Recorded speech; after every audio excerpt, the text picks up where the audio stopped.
नमस्कार, मेरा नाम है मोहिता और मेरे इस चैनल पे आप सबका बहुत-बहुत स्वागत है।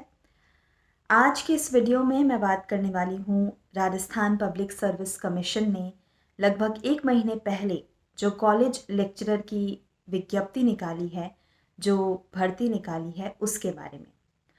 कॉलेज लेक्चरर का जो एग्ज़ाम है, वो लगभग 5 से 6 महीनों के बीच में होने वाला है और आपको बता दूं कि पिछली बार कॉलेज लेक्चरर का जो एग्ज़ाम है वो 2016 में हुआ था, जिसकी विज्ञप्ति 2014 में ऑलरेडी निकली हुई थी। उस एग्ज़ाम को मैंने दिया था और मैंने रिटन एग्ज़ाम पास किया था, लेकिन इंटरव्यू में पास नहीं कर पाई थी।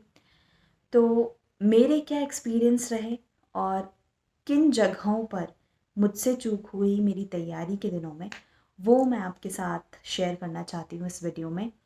और मुझे पूरी आशा है कि जो मेरी चूक है या मेरी जो भी गलतियाँ रही हैं या मैंने क्या-क्या सीखा है, वो कहीं न कहीं आप लोगों के काम आ सके, जो लोग इस बार ये एग्ज़ाम देने वाले हैं और सीरियसली मेहनत करके पढ़ाई कर रहे हैं, इस पूरे कॉलेज लेक्चरर का जो पद है, उसको पाने के लिए। तो शुरू करते हैं। सबसे पहले अगर हम बात करें कि ये जो एग्ज़ाम है, इसमें 3 पेपर्स होते हैं। पहला है जनरल नॉलेज का, जो कि राजस्थान का जो जनरल स्टडीज़ है, राजस्थान का जो सामान्य ज्ञान है, वो उस पहले पेपर में पूछा जाता है। और बाकी के जो 2 पेपर्स होते हैं, वो हमारे सब्जेक्ट से संबंधित होते हैं।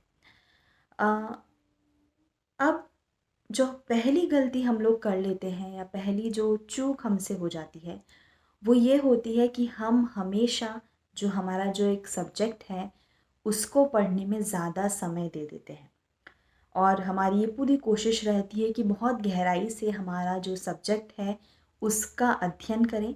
और इस तैयारी में कहीं न कहीं राजस्थान का जो जनरल नॉलेज है, राजस्थान से जुड़ी हुई जो बातें हैं, जो पहले पेपर में आपसे पूछी जाएँगी, वो तैयारी कम हो पाती है। तो ये चीज़ आप लोग बिल्कुल ना करें। आप अपना सब्जेक्ट तो पढ़ ही रहे हैं, लेकिन साथ ही साथ आप अपना पूरा ध्यान पहले पेपर को, यानी कि राजस्थान का जो सामान्य ज्ञान है, उसको भी दीजिए। क्योंकि ये एग्ज़ाम ऐसा है जिसमें अगर आपको आपकी क्वालिफ़िकेशन ही नेट, सेट या पीएचडी माँगी गई है, तो हम लोग ये मान के चलते हैं कि जो लोग इस एग्ज़ाम में बैठने वाले हैं, उनकी अपने सब्जेक्ट पर पकड़ अच्छी ही है।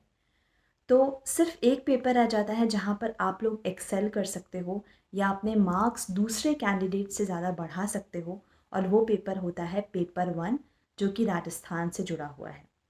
तो अ, मेरा जो एक्सपीरियंस है वो यही कहता है कि आप लोग अपने सब्जेक्ट की तैयारी तो करनी ही है, सेकंड और थर्ड पेपर की, लेकिन राजस्थान को भूलना नहीं है और राजस्थान का जो सामान्य ज्ञान है, वो बहुत अच्छे से गहराई में जाकर उसका अध्ययन करना है, तभी आपके मार्क्स अच्छे आ पाएँगे।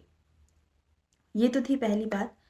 दूसरी बात जो इसी से रिलेटेड है, वो ये है कि हम में से कई लोग ये सोचते हैं कि हमारा कॉन्फिडेंस अच्छा है या सब्जेक्ट के ऊपर बहुत अच्छी पकड़ है, तो इंटरव्यू में हम लोग नंबर कमा लेंगे। ये एक धारणा रहती है लोगों के मन में, लेकिन ऐसा नहीं है इस एग्ज़ाम में। इस एग्ज़ाम में इंटरव्यू बहुत ही कम मार्क्स का है। तो मेरा ये मानना है कि आप लोग अपने रिटन एग्ज़ाम में ही इतने नंबर कमा सकते हैं कि आपको इंटरव्यू की तरफ देखने की बात ही ना आए, नौबत ही ना आए। आपको अपनी तैयारी ऐसी करनी है कि आपको अपने रिटन एग्ज़ाम में बहुत ज़्यादा नंबर लाने हैं, ताकि बाय चांस आपका इंटरव्यू अच्छा नहीं हो पाता है, तो भी आप इस एग्ज़ाम को क्वालिफ़ाई कर पाएँ और एक पद आपको मिल सके। तो इस एग्ज़ाम में कम से कम बिल्कुल भी इंटरव्यू के भरोसे ना रहें। तीनों पेपर्स में अच्छे से पढ़ाई करके ज़्यादा से ज़्यादा मार्क्स बटोरने की कोशिश करें। तीसरी बात जो यहाँ पर मुझे लगती है कि काफ़ी लोग ये गलती करते हैं अपनी तैयारी में, वो ये होती है कि हम लोग हमेशा ये कोशिश करते हैं कि अगर एक कोई सब्जेक्ट है और उस सब्जेक्ट का एक कोई टॉपिक है, तो हम उसे 4 किताबों से पढ़ने की कोशिश करते हैं। लेकिन ये एक बहुत बड़ी गलती होती है। ऐसे में हमें करना ये चाहिए कि हमें सिर्फ़ एक सोर्स रखना चाहिए और उस सोर्स से ही बार-बार अपनी तैयारी करनी चाहिए और लगभग एग्ज़ाम के पहले आपके 3 रिविजन्स उस एक किताब के हो जाने चाहिए। अगर आपने इतना भी कर लिया तो भी आप ये एग्ज़ाम पास कर जाओगे।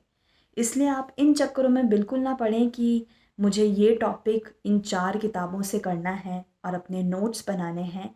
ऐसी गलती आप लोग ना करें, क्योंकि ये एक तो बहुत ज़्यादा टाइम कंज्यूमिंग है और 4 जगहों से अगर आप पढ़ोगे तो वो नॉलेज जो है वो बहुत ही बिखरी नॉलेज होगी।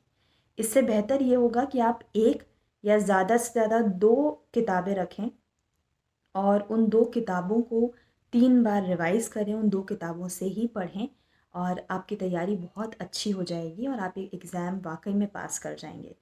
तो तीसरी बात यही होगी कि 1 या 2 सोर्स रखें और बार-बार उससे ही रिवाइज़ करते रहें। चौथी जो बात है वो ये है कि राजस्थान के जो करंट अफेयर्स हैं, वो इस एग्ज़ाम में बहुत इम्पॉर्टेंट रोल प्ले करते हैं। जो मैंने पिछली बार जब एग्ज़ाम दिया था, तो पहले पेपर में लगभग 30 से 31 क्वेश्चंस करंट अफेयर्स के आए थे। तो अगर आप अपनी पहले पेपर की प्रिपरेशन कर रहे हो, तो ये मान के चलो कि इस बार भी 30 से 31 प्रश्न आपके करंट अफेयर्स से जुड़े हुए होंगे। उसमें राजस्थान की अर्थव्यवस्था, राजस्थान का जो भौगोलिक परिदृश्य है उसके बारे में और ऐसे सारे टॉपिक्स जो कि राजस्थान के करंट अफेयर्स से जुड़े हुए हैं, वो आपको मिल सकते हैं प्रश्नों के रूप में। तो आप अपनी तैयारी पूरी करके जाएँ और करंट अफेयर्स जो हैं वो आप बहुत अच्छे से प्रिपेयर करें। ये मेरा एक्सपीरियंस कहता है। 5वीं और आखिरी बात जो बहुत ही इम्पॉर्टेंट है और हम में से कई सारे कैंडिडेट्स उसको बिल्कुल इग्नोर कर देते हैं, वो ये है कि पहले जो ये एग्ज़ाम हुआ है, जो प्रीवियस ईयर्स के जो क्वेश्चन पेपर हैं वो हम लोग सॉल्व नहीं करते हैं और वो बहुत बड़ी चूक हो जाती है। आप आरपीएससी की वेबसाइट पे जाएंगे तो वहाँ पर आपको पहले के जो प्रश्न पत्र हैं वो इस एग्ज़ाम के मिलेंगे। आप ये पूरी कोशिश करिए कि आप वो सारे एग्ज़ाम पेपर ले सकें। इससे पहले अगर आपके सब्जेक्ट में कभी सेट हुआ है और नेट हुआ है, उसके अगर प्रश्न आपको कहीं से मिलते हैं तो आप ये पूरी कोशिश करें कि वो सारे प्रश्न भी आप पहले ही एग्ज़ाम के पहले ही सॉल्व कर लें। इससे प्रश्नों को देखने का जो आपका एक अप्रोच है, आपका जो एक नज़रिया है, वो बदल जाता है और वो कहीं न कहीं पूरे एग्ज़ाम के उन 3 घंटों में हमारी बहुत ही हेल्प करता है। तो मेरी राय यही होगी कि आप लोग प्रीवियस ईयर्स के जितने क्वेश्चन पेपर्स हैं, उन्हें सॉल्व करके ही एग्ज़ाम में बैठें। तो ये जो 4-5 चीज़ें हैं, ये मैंने आपको इस वीडियो में बताने की कोशिश की है। जो मैंने अपने 2016 में जो मैंने ये एग्ज़ाम दिया था, जो मैंने अटेम्प्ट किया था, उसमें मुझे लगा कि ये सारी चीज़ें बहुत ही इम्पॉर्टेंट हैं और वो मुझे आपसे शेयर करनी चाहिए, तो वो मैंने आपसे की है।